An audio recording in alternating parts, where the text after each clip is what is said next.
You know that feeling when you realize your parents never actually saw you as a person, just a project that failed?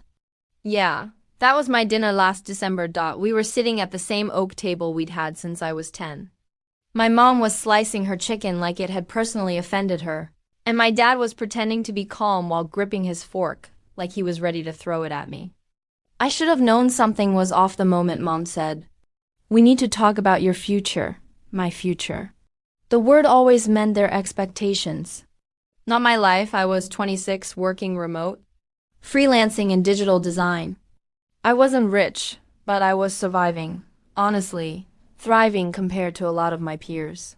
But to them, if you weren't wearing a suit and working 9 to 5, you were a disappointment. So, Dad said, not looking up from his plate, how long are you planning to stay here? You've been figuring things out for quite some time. My fork froze halfway to my mouth. Excuse me? I asked. Mom jumped in like she'd been rehearsing the line. The guest room is for guests, Ayan, not for grown men living rent-free. You can either start paying rent or find somewhere else to go. Silence. Just the sound of my heartbeat hammering in my ears. I thought she was joking. She wasn single quotes added. It's time you learn responsibility. We've done enough. For a second, I actually wanted to laugh. These were the same people who micromanaged my every decision since I was a kid, and now suddenly, they wanted me to learn responsibility? Cute. I looked at both of them, really looked. And for the first time in my life, I didn't feel like a son sitting across from his parents. I felt like an unwanted tenant being evicted by landlords who never wanted him there in the first place. Got it, I said, calmly putting down my fork. Mom's face softened a little, like she thought I was agreeing. Then I added, I'll leave. Her smile froze. Dad looked up, finally meeting my eyes, but he didn't say a word. I stood, grabbed my jacket from the back of the chair, and walked toward the door. You're not serious, Mom called after me. You have nowhere to go. I turned around. Maybe, but at least wherever I go, I'll be wanted. And then I left. I didn't pack that night. I didn't even look back. Because for the first time in my entire life, the silence that followed didn't hurt. It felt like freedom. That dinner wasn't the end. It was the start of everything that came after the struggle, the revenge, and the part where they'd end up begging me for help. But that's for later. That night? That was the night I stopped being their child and started being me. People think family trauma always looks loud screaming, broken plates, slammed doors. Ours was quieter than that. Ours looked like silence, guilt, and expectations dressed up as love. When I was a kid, I used to think my parents were perfect. Everyone did. My dad was this respected engineer, always calm and logical. My mom was the kind of woman who volunteered at every school event, smiling like she was made of sunshine. But inside that house, it was a different story. Perfection was currency there. If I got a 98, they asked why it wasn't 100. If I won a trophy, they said, your cousin won too. If I cried, I was too sensitive. If I spoke up, I was disrespectful. It wasn't abuse in the legal sense. It was death by 1,000 expectations, Dad used to say. We push you because we want the best for you. But what he really meant was, we want you to make us look good. I remember one night, I must have been 15, I told them. I wanted to study art. My mom's face fell like I'd confessed to a crime. Art doesn't pay bills, Ayan. You'll thank us later when you're successful, she said. Dad just muttered, dreams are for people who can afford failure. So I buried it. The sketchbooks, the paint, everything. I studied what they wanted, worked jobs they approved of, smiled when I was dying inside. Because that's what good sons do, right? But here's the thing about people like my parents, they raise you to obey, not to think. And when you finally start thinking for yourself, they panic. They lose control. By the time I was in college, I'd learned how to fake being normal. I got good grades, went to family gatherings, nodded at everything they said. But every day I felt more like a stranger in my own skin. Then, during my senior year, I started freelancing online design, small gigs, logo work. It felt like breathing for the first time. I could finally create again. When I told them, they laughed. That's not a career, Dad said. Mom smiled that cold smile of hers. It's just a phase. A phase, right? I moved back home after graduation because I thought maybe they'd be proud once they saw I was earning on my own. Instead, they saw it as failure. To them, independence only mattered if it looked like their version of success. That's why that dinner wasn't random. It was the breaking point of years of quiet resentment on both sides. They thought they were teaching me discipline. But really, they were teaching me distance. So when they said, take the guest room or leave, they weren't giving me a choice. They were reminding me who they thought owned my life. They just didn't know I'd already decided to take it back. When I walked out that night, I didn't have a plan. No packed bags, no backup apartment, not even a spare toothbrush. Just my phone, my wallet, and a heart full of disbelief. The air outside felt colder than I remembered. I stood on the porch, staring at the same door that had once been home. The same door I used to open after school, hoping Mom had made biryani, hoping Dad was in a good mood. Now it felt like a wall between who I used to be and whoever I was about to become. I didn't cry. Not then. But when I started walking down the street, the tears came anyway, hot, angry, silent. It wasn't about being kicked out. It was about realizing that after 26 years of trying to earn their love, I never really had it. I spent that first night in my car. The seatbelt buckle dug into my ribs, and the streetlight outside flickered like it was mocking me. I scrolled through my phone, looking at old texts from my mom. Dinner's ready. Don't stay out too late. All those little things that used to mean something. Now they just felt like echoes from someone else's life. By morning, I had two choices: crawl back and beg for forgiveness, or figure it out. I chose the second one. Not because I was brave, but because pride was the only thing I had left. I started calling everyone I knew: college friends, old co-workers, anyone who might have a couch. Most didn't pick up. One did. Ethan. We weren't close, but when I told him what happened, he didn't even hesitate. Bro, I've got a pull-out couch. It's yours until you figure things out. That couch became my kingdom. For the first time in years, I didn't have to lower my voice, explain my choices, or justify my dreams. Ethan worked nights, so I had the apartment to myself most of the day. I'd wake up, make instant coffee, and throw myself into work. Design gigs, commissions, anything that paid. It wasn't glamorous. I ate ramen twice a day and sometimes forgot what sunlight felt like. But damn, I was free. No one asked why I wasn't wearing a tie. No one questioned if my career was real. No one sighed when I said I was tired. Within a few months, I started landing steady clients. My first $1,000 project felt like winning the lottery. Not because of the money, but because it was mine. Every pixel, every late night, every piece of it screamed me. And yet, even as life started to turn around, there was still that quiet anger inside me. Because somewhere deep down, I knew this wasn't the end of my story. It was just the first act. They thought I'd fail without them. They thought I'd come crawling back. But instead, I was learning how to live, not with comfort, but with dignity. And one day they'd see it. Not because I'd show them, but because they'd have no choice. The funny thing about hitting rock bottom is that it's quieter than you think. There's no dramatic soundtrack, no lightning bolt of motivation. It's just you, your thoughts, and the realization that nobody's coming to save you. And once you make peace with that, you become dangerous. The first few months at Ethan's place were rough, but I was too focused to care. I worked every waking hour: freelance gigs, small design jobs, even late-night Fiverr commissions that barely paid $5. But those tiny wins started stacking up. Every client that loved my work felt like a middle finger raised in the direction of my parents' house. I didn't post about it. Didn't brag. Didn't even tell anyone from my family. That was the best part, the silence. I wasn't doing this for applause. I was doing it because for the first time in my life, I didn't need their permission to succeed. 6 months in, I got hired for a branding project by a small tech startup in Austin. They paid more in 1 month than I'd ever made in a year at my old job.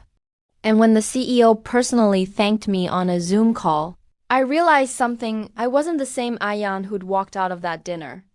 That version of me had died the moment I closed their front door. I moved out of Ethan's apartment soon after. Got my own tiny studio downtown. It wasn't fancy, just a mattress on the floor, one desk, and a computer. But it was mine. I hung one framed piece of art on the wall, an abstract version of a locked door with light spilling out underneath. My reminder that sometimes walking away is the bravest thing you can do. Then, out of nowhere, I got an email.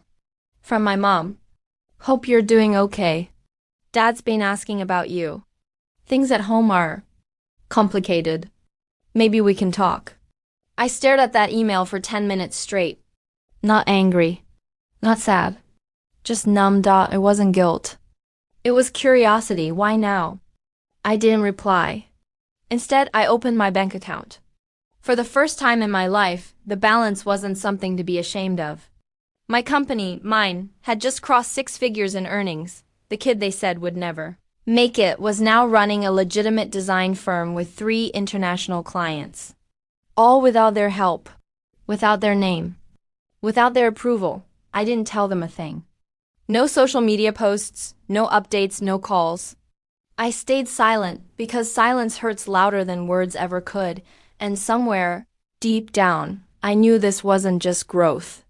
This was the setup. Because karma always waits for the perfect time to knock. And when she did, I'd be ready to answer the door. Success has a strange silence to it. No fireworks. No applause. Just a quiet confidence that replaces all the noise in your head. It had been almost 2 years since that dinner. In that time, I'd built my business from nothing to something real. A small office, 3 remote employees, and clients who paid me more than my dad made in a month. I wasn't rich yet, but I was stable. And that stability felt like revenge enough. Then, one morning I got a call. From a number I hadn't seen in years, Mom. I stared at the screen for a full minute before I answered. Her voice was smaller than I remembered. Ayan, it's your father. He's been laid off. After 30 years. The company's closing. There it was, the universe's favorite game. Irony. I stayed quiet, letting her words hang there. She went on. He's not taking it well. I know things between us aren't great, but maybe you could stop by sometime. Just talk to him. The same man who told me my career was a joke. The same man who said, dreams don't pay bills. Now sitting in the house that my dreams could have paid for. Sure, I said flatly. I'll think about it. But I didn't go. Not then. Weeks passed. I kept working, kept building. But her call replayed in my mind at night. I wasn't heartless. I just couldn't forget the way they'd thrown me out like I was disposable. Then came another email. This time from Dad, short, cold, just like always. Ayan, your mother tells me you're doing well. I need some help with the mortgage. Things are complicated. I'll pay you back. I laughed. Out loud. He actually said, I'll pay you back. I didn't reply to that either, but life has a sense of humor. A month later, their house, my childhood home, went up for sale. Apparently, the severance wasn't enough. The savings were gone, and Mom? She'd never worked a day in her life, that perfect couple who once hosted dinner parties to brag about their successful son. Now couldn't even afford the guest room they'd offered me as a final insult. And yet I didn't feel joy. Not exactly. It was something else. Calm, detached satisfaction. Like watching a movie where the villain finally gets caught. Still, I couldn't shake one thought. If they really are losing everything, maybe it's time to show them what success looks like when it doesn't come with control. That night, I opened my laptop and started drafting a plan. Not out of pity, not out of forgiveness. But because I realized something powerful, revenge doesn't always come from anger. Sometimes it comes from grace. From showing the people who broke you that you can rebuild, without ever needing to break them back. But make no mistake, I wasn't done. I wasn't going to just show up and save them. If I was going back, it would be on my terms, and they'd never see it coming. When I finally drove back to my hometown, I wasn't the same person who'd left 2 years ago. Back then, I was scared, humiliated, and broke. Now, I was walking proof that they'd been wrong about everything. Their house looked smaller somehow.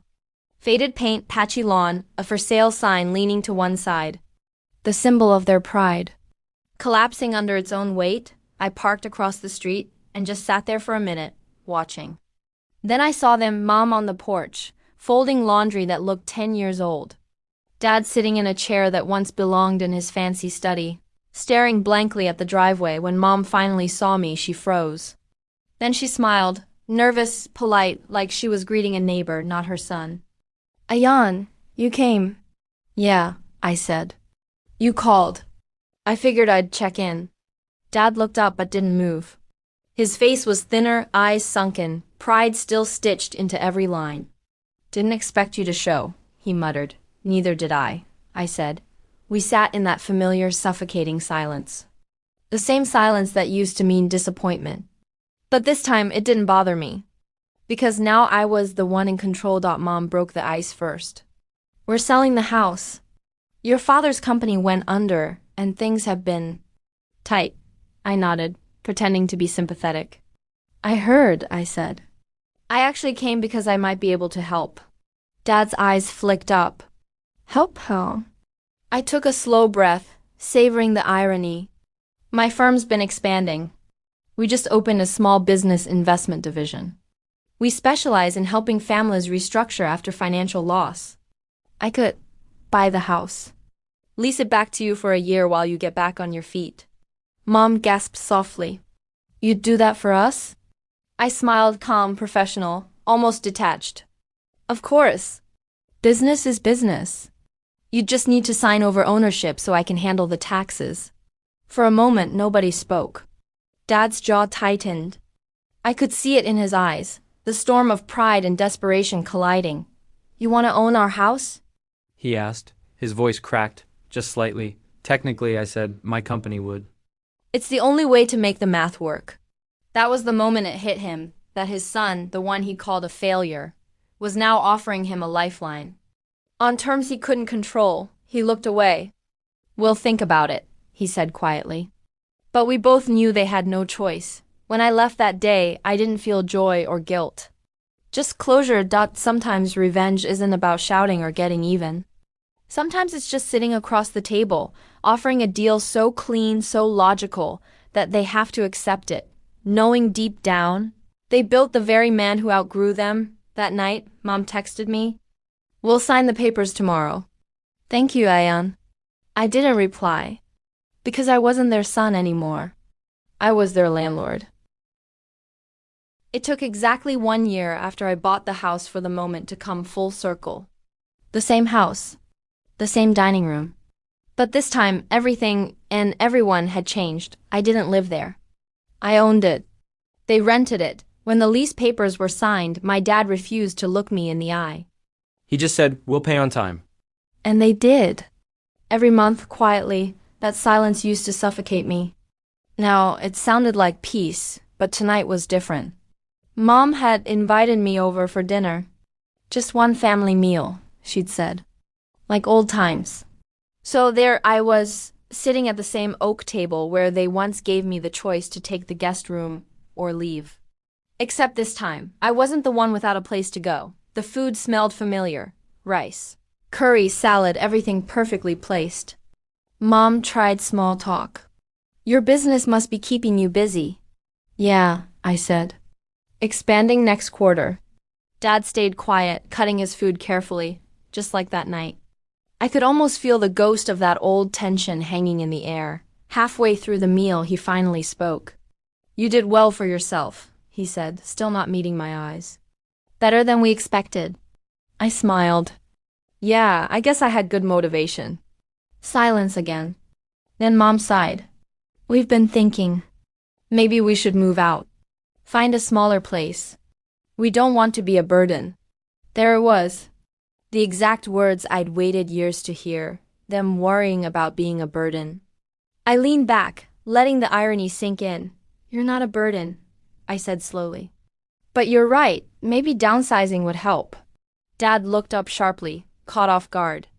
I continued, actually I've got an offer for you. Mom frowned. An offer? I nodded. The company's expanding into property management. I could buy you a smaller house, more manageable. You'd stay as tenants, of course. All official. Clean deal. They exchanged a look. Pride battled practicality. Same as always. Dad cleared his throat. You'd really do that for us? I met his gaze, the same cold, calculating one that once made me shrink inside myself. But not tonight. I'd do it for me, I said. Because I like investing in things that taught me valuable lessons.